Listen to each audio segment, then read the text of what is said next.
You know, Bill and I have spent many, many evenings in many, many concert halls in many, many places of this world, cities of this world, sitting in dressing rooms, talking, I guess as any two pianists would about some of the pitfalls of doing what we do for a living with these two musical giants that we call pianos.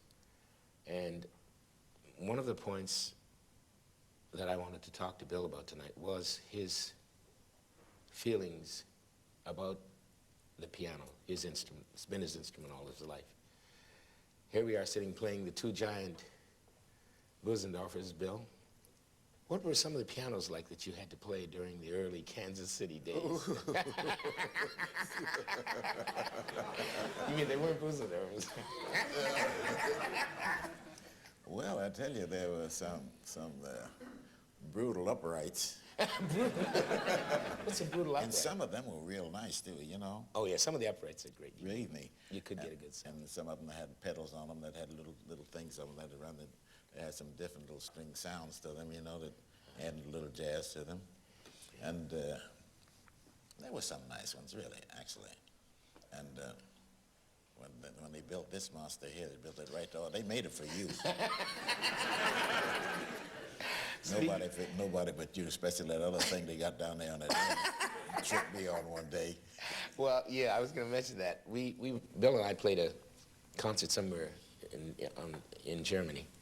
And, of course, the earlier models of this particular piano were like the one I'm using at the moment. Bill doesn't have it on his. Mine is an earlier model because it has a flap on it that opens because there are extra keys.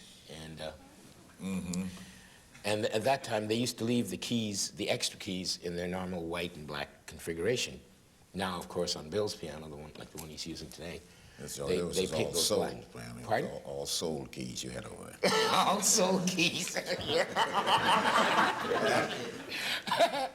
Anyway, one night I preceded him on a concert, and I went out and was fairgrounding a little bit, and I was playing double octave things.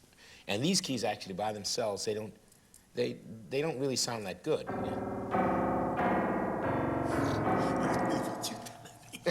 I'm telling you now. But in tandem with octaves, then it gives it a lot more body.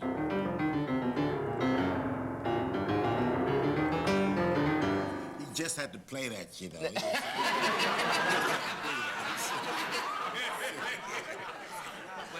So I went out and I was playing this with the trio, and inadvertently forgot and left the flap open. And then Bill came on with the band, and he elected to play one of the stride things. And I was standing back there, and I heard misses, which he never does. I've never known him to miss that, and it was sounding like, you know. And I went out, and I looked at Bill, and he had made the mistake of looking down at the keyboard. I had left the flap open, and of course, with the extra notes, it threw his perspective. I was looking for him after. But you know, actually, what do you like in the way of a piano, Bill? What type of piano do you like to? What do you like in the way of a feel? Well, I don't know, just a good feel. I mean, this is a beautiful piano that I'm sitting in front of now.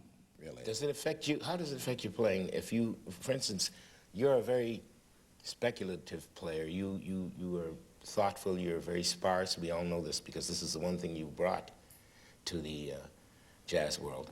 And if you run into a piano that is very light, let's say, does it have any particular reaction on you?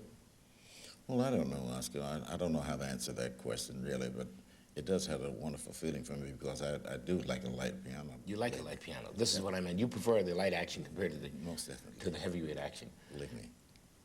I would like to do to illustrate Bill's touch. I'd like to do a tune that I have to admit this that I didn't realize was his composition until about 2 years ago, when we did a performance together. Why don't we do a couple of choruses of Blue and Sentimental? Yeah, that would be nice. Help my ass cap anyway.